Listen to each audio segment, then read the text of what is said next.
2 hours ago, President Trump signed an executive order that financial analysts are calling the most aggressive use of American economic power against an ally in modern history. Not sanctions on specific sectors, not tariffs on goods. A complete freeze of Canadian government assets in U.S. financial institutions and a blockade of Canadian banks from dollar clearing systems. The same tools used against Iran, against North Korea, against Venezuela, now deployed against America's largest trading partner and closest military ally. Treasury Secretary Scott Bessent framed it as necessary leverage. Canada had refused American trade demands for months. The administration needed pressure that couldn't be ignored. By targeting the financial system itself, they believed they could force Ottawa to the negotiating table within weeks. Within 90 minutes, Mark Carney proved them catastrophically wrong. To understand why this backfired so spectacularly, you need to understand what the White House was trying to accomplish. A financial freeze isn't like a tariff. Tariffs make trade more expensive. A freeze makes it nearly impossible. Canadian pension funds hold hundreds of billions in American investments. Canadian banks process massive dollar transaction volumes daily. Every international contract, every energy deal, every mineral export, all denominated in dollars, all cleared through New York. Cut off that access, and a modern economy grinds to a halt. The administration looked at historical precedents. Cuba, isolated for decades, economically crippled. Iran, cut off from SWIFT and dollar systems, forced into negotiations. Venezuela, strangled by financial sanctions, regime in crisis. The pattern seemed clear: financial isolation works. Countries always break eventually. The pressure becomes unbearable. Washington calculated Canada would last maybe 90 days before business pressure forced political capitulation. Canadian corporations would panic. Pension funds would demand action. Bay Street would flood Ottawa with calls. Carney would have no choice but to accept American terms. They miscalculated everything. When Carney appeared at the podium in Ottawa, something immediately looked different. This wasn't a leader scrambling to respond to a crisis. This was someone executing a prepared plan. Beside him on the screen, the British Chancellor of the Exchequer from London, the European Union Trade Commissioner from Brussels, both at official podiums, both ready with coordinated statements. Canada wasn't standing alone. And this coordination didn't happen in 90 minutes. You don't assemble a joint Western financial framework in an hour and a half. This had been prepared, waiting, ready to deploy the moment Washington crossed certain lines. Carney spoke for 8 minutes. Every sentence was calculated. 48 hours ago, I called London and Brussels. I told them what was coming. I told them, if the United States weaponizes its financial system against Canada today, it does the same to Europe tomorrow. They agreed. They acted. He announced a joint emergency financial framework. Canadian financial institutions can now clear transactions through London and Frankfurt, completely bypassing New York. Canadian pension funds would migrate to European and British markets under emergency protected status. All three parties committed to formal work on non-dollar settlement systems for energy and critical minerals. The British Chancellor confirmed every word. The EU Trade Commissioner confirmed every detail. This wasn't rhetoric. This was operational infrastructure already in place. And Carney went further. The counterstrike, immediate suspension of all uranium exports to the United States. American nuclear reactors depend on Canadian uranium for roughly 30% of their fuel supply. Effective midnight. No exceptions. No emergency waivers. Export licensing requirements for potash, nickel, cobalt, lithium. Critical materials for American manufacturing, agriculture, defense, and technology sectors. Every shipment now requires individual Ottawa approval.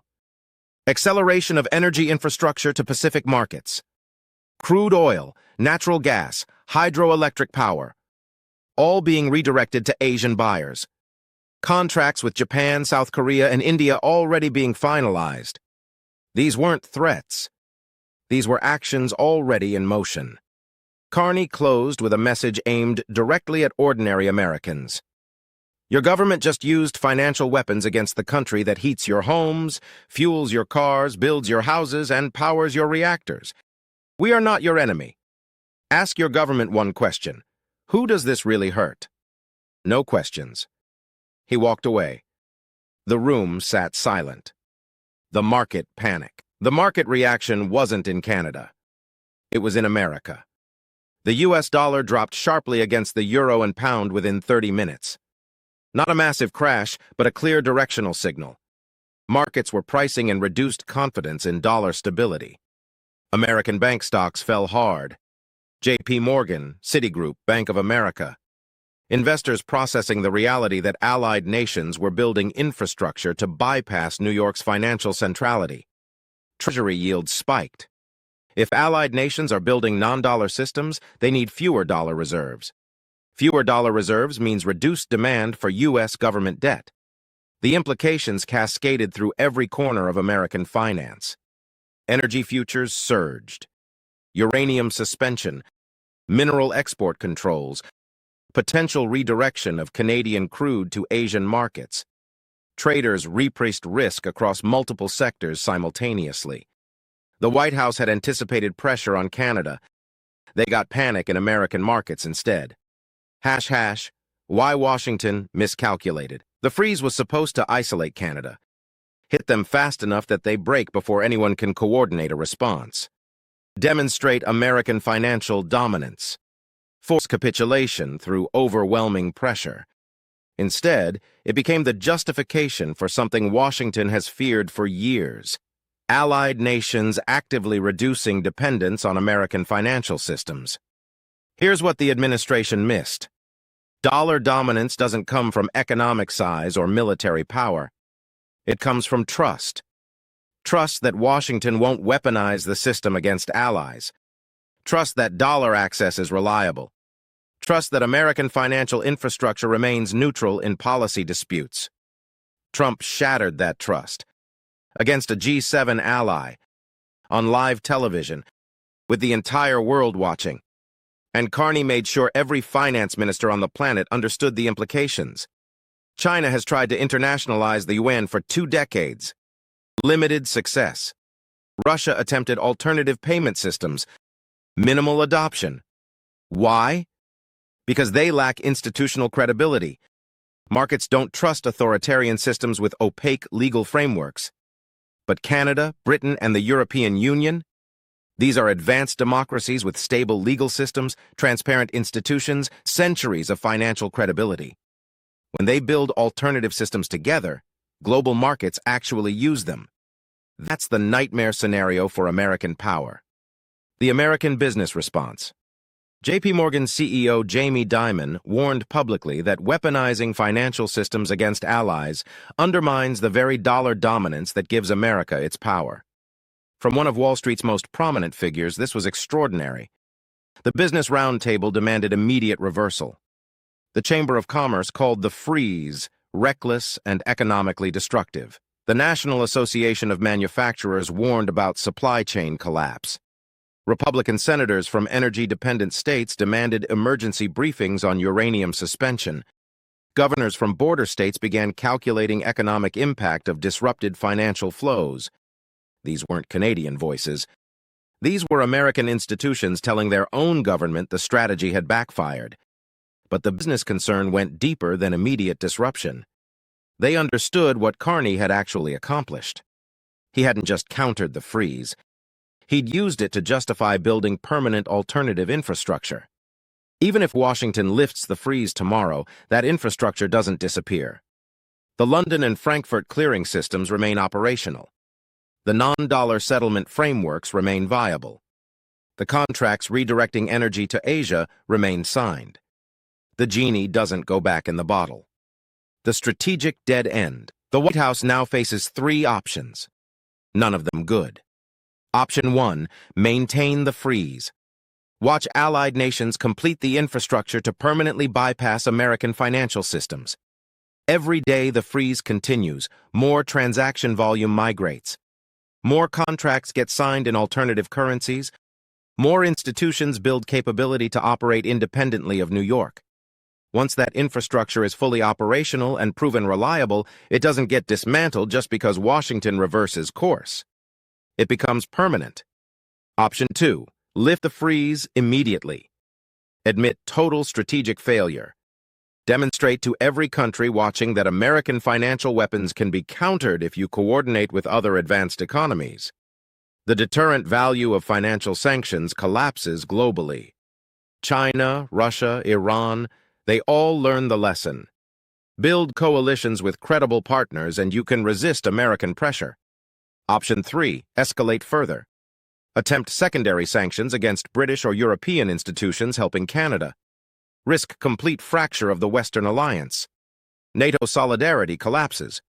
Trade relationships rupture. The geopolitical cost becomes catastrophic. Trump wanted submission. He got coordination. He wanted isolation. He got coalition. He wanted Canada on its knees. He got a former central banker who understands global finance at a level nobody in Washington can match. Who is Mark Carney? This is where understanding Carney's background becomes critical. He ran the Bank of Canada during the 2008 financial crisis. Canada's banking system emerged as one of the most stable in the world. He then ran the Bank of England through Brexit, managing one of the most complex financial transitions in modern history.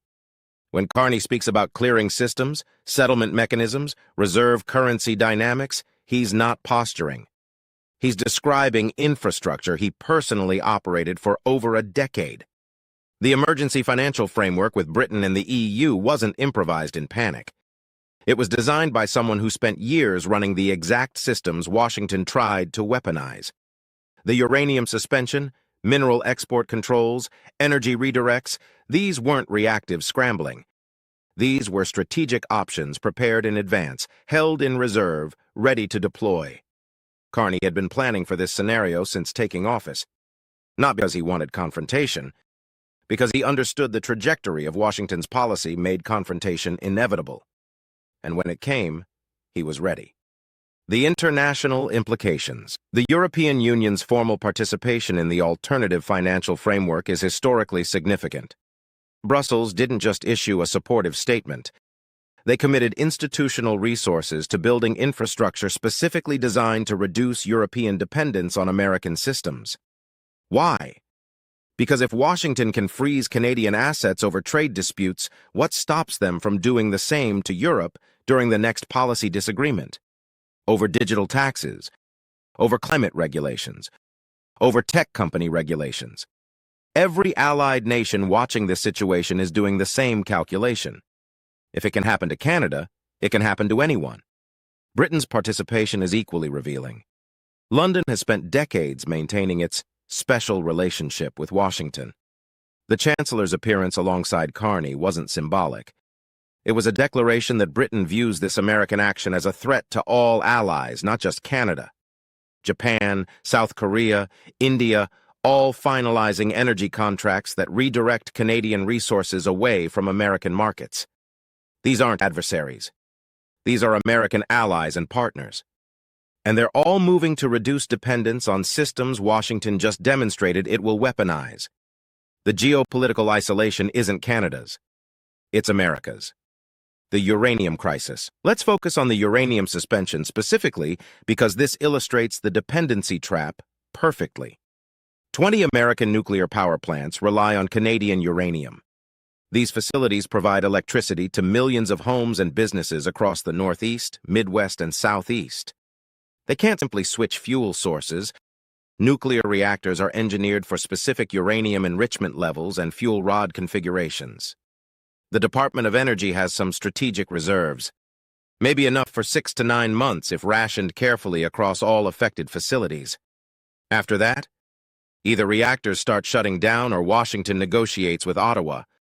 Alternative suppliers exist. Kazakhstan produces uranium. But converting supply chains takes time.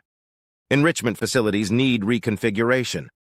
Transportation infrastructure must be established. We're talking years for full transition, not weeks or months.